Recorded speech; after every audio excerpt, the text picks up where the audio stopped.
오늘은 마태복음 16장 말씀입니다. 오늘도 주시는 말씀의 은혜가 우리 안에 넘치기를 원합니다.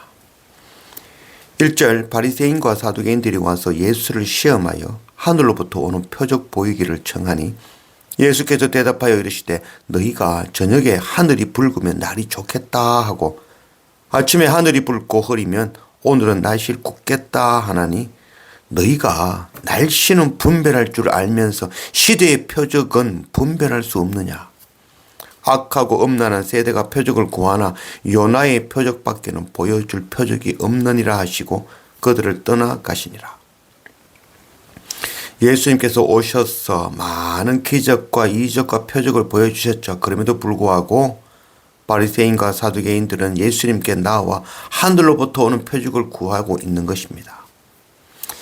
이 사람들은 자기와 직접적으로 관련된 일은 금방 알아차리고 대처하죠. 하늘을 보면서 그날의 날씨도 알아차리죠. 어린아이들도 사람들이 자기를 싫어하는지 좋아하는지를 금방 알아차리고 스스로 살아갈 방법을 찾죠. 세상 끝에는 정말 빨리 알아채고 신속하게 대처하면서 하나님의 나라의 것은 답을 알려줘도 알지 못한다는 것이죠. 바로 우리의 무지함입니다. 5병이여 7병이여 그것으로 5,000명을 먹이며 4,000명을 먹이셨죠. 죽은 자를 살리고 귀신 들린 자가 나음을 얻고 벙어리가 말을 하며 귀머거리가 말을 듣고 문둥병 걸린 자가 고침을 받는 것, 이 모든 표적을 보고도 깨닫지 못하는 것, 바로 인간의 죄성입니다. 이스라엘 백성들은 광야 40년 가운데 하나님과 동행하였죠. 홍해를 마른 땅으로 지나며 반석에서 물을 먹으며 만나를 먹으면서도 하나님을 알지 못하고 오히려 하나님을 원망하고 배척한 바로 우리의 완악함을 지적하는 말씀입니다. 이 땅의 표적을 구하는 그들에게 예수님께서는 더 이상 표적 보일 것 없다. 바로 요나의 표적밖에 없다라고 말씀하고 있는 것입니다. 오늘날에도 동일하죠. 우리가 기도하며 하나님께 표적을 구하죠. 병도 낫고 싶고 원하는 것 이루고 싶고 자녀가 잘 되고 부자 되고 싶은 것, 그게 표적이라며 그 이적 이렇게 달라고 기도하며 엎드리는 그런 우리의 모습과 다르지 않은 것입니다.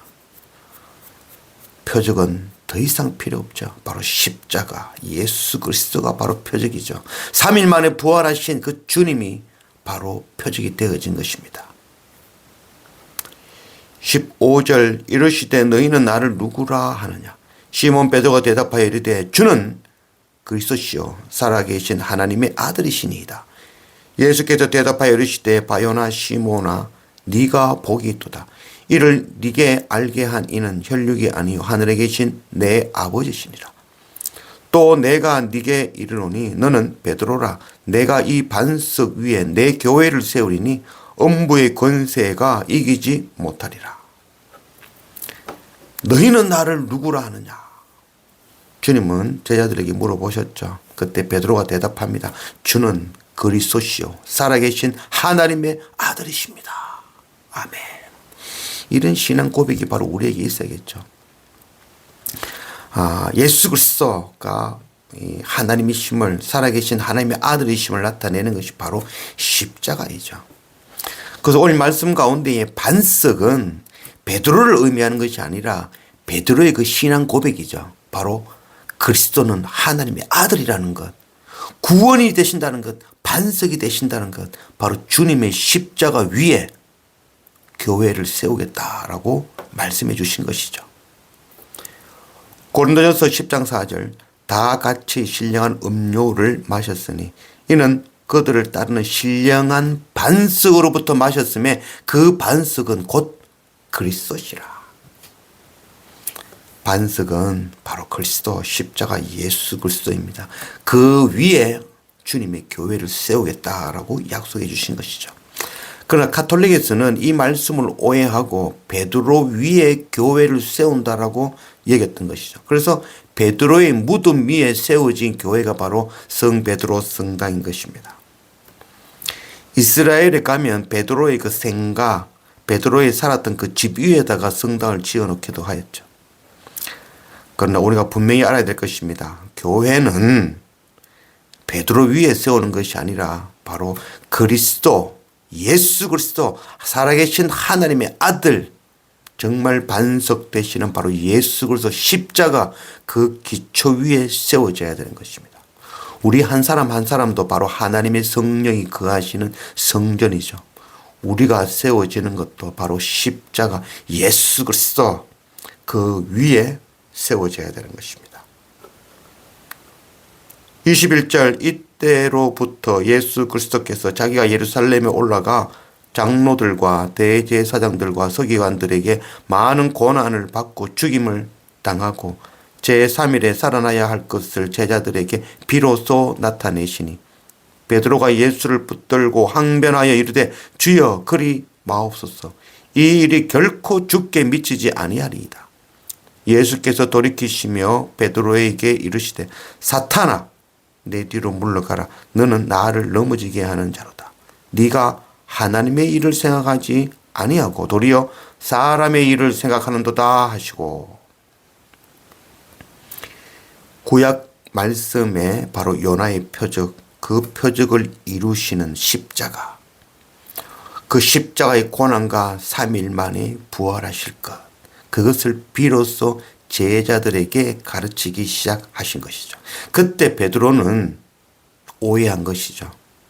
베드로가 생각하는 그리스도는 십자가에서 자신을 죽이는 메시아가 아니라 유다의 왕으로 로마를 물리치는 그런 메시아로 생각하였던 것이죠. 십자가 없는 예수 그리스도는 바리새인과 사두개인들의 누룩인 것입니다. 고난 없이 누리고 싶은 축복, 고난 없이 돈 벌고 싶은 그런 사기성, 고난 없이 성공하고 싶은 그 도둑놈 심보, 고난 없이 높임받고 싶은 그 거짓, 이 모든 것이 바로 우리 속에 가득한 누룩이라 할 것입니다. 십자가 고난을 부인하는 것이 바로 사탄의 생각인 것입니다. 24절, 이에 예수께서 제자들에게 이르시되 누구든지 나를 따라오려거든 자기를 부인하고 자기 십자가를 지고 나를 따를 것이니라. 누구든지 제 목숨을 구원하고자 하면 잃을 것이요 누구든지 나를 위하여 제 목숨을 잃으면 찾으리라. 사람이 만일 온 천하를 얻고도 제 목숨을 잃으면 무엇이 유익하리요? 사람이 무엇을 주고 제 목숨과 바꾸겠느냐? 죄로 더러운 우리의 손은 물로 깨끗하게 할 수 없죠. 정결케 하시는 바로 주님의 십자가 보혈로만이 깨끗하게 하실 수 있는 것입니다. 더러운 손으로 율법을 행하고 기도하고 금식하고 헌금하고 예배하는 그 종교적인 열심도 결코 깨끗하게 할 수 없는 것입니다. 바로 내가 더러운 죄인이라는 것, 그것 깨닫고 주님께 내 마음과 내 손을 내밀어야만이 깨끗함을 얻을 수 있는 것입니다. 자기 죄를 깨닫지 못하고 십자가의 그 죄 씻음을 온전히 깨달을 수 없는 것이죠. 십자가로 우리의 죄를 씻으시고 우리에게 영원한 생명이 되어주심을, 떡이 되어주심을 가르치신 그 주님은 바로 우리에게 자신을 부인하고 자기 십자가 지고 나를 따르라 라고 말씀하고 있는 것입니다.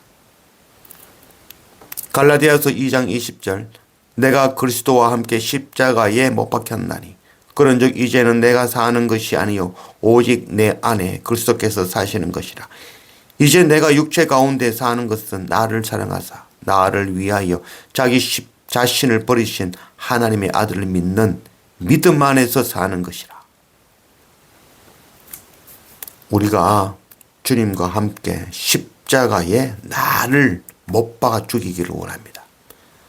그리고 주님으로 다시 살기를 원합니다.